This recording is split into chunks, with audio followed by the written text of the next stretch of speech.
Well, what's up, guys? This is like the aftermath of Hurricane Sandy.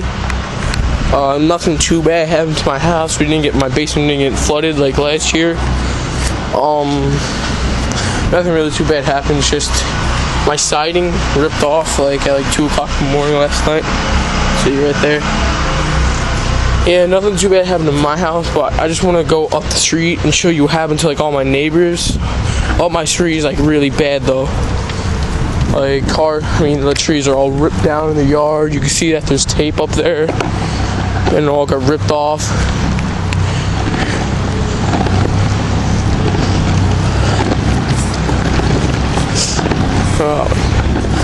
See right there, so whatever, do not pass, something like that. And this guy's tree got ripped apart right there. The stop sign got ripped out of the floor. That guy's yard got destroyed. Nothing you can really do about his yard. We got wires down. Look at that gigantic tree down there. There was a huge fire last night 2 streets over because of one of the electrical poles went up in flames. It was insane though. I'll show you guys.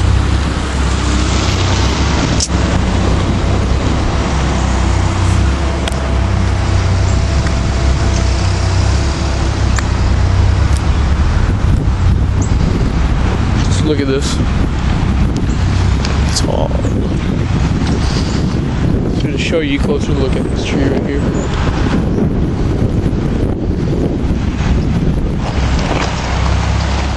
Alright, well, that's basically my street down here. You can also see all the way down there. It's got crashed. Well, this is the aftermath of Hurricane Sandy.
I'm recording now.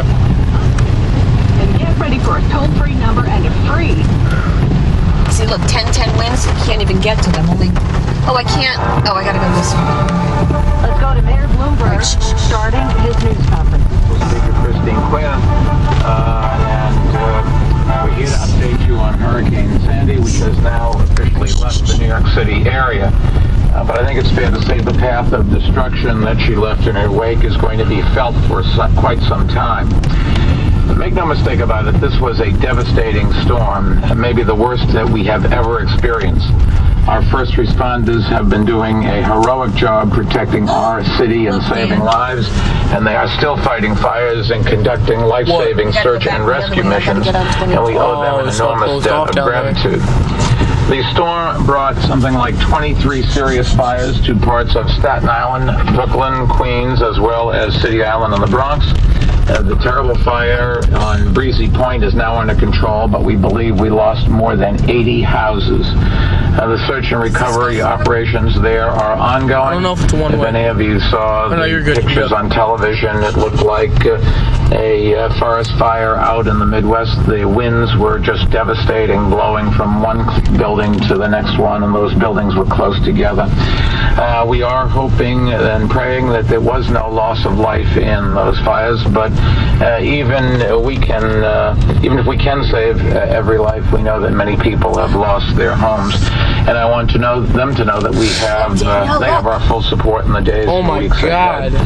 The 76 shelters, we owe opened will remain open today, and we will continue to keep shelters open until people displaced by the storm can safely return to their homes or find temporary housing.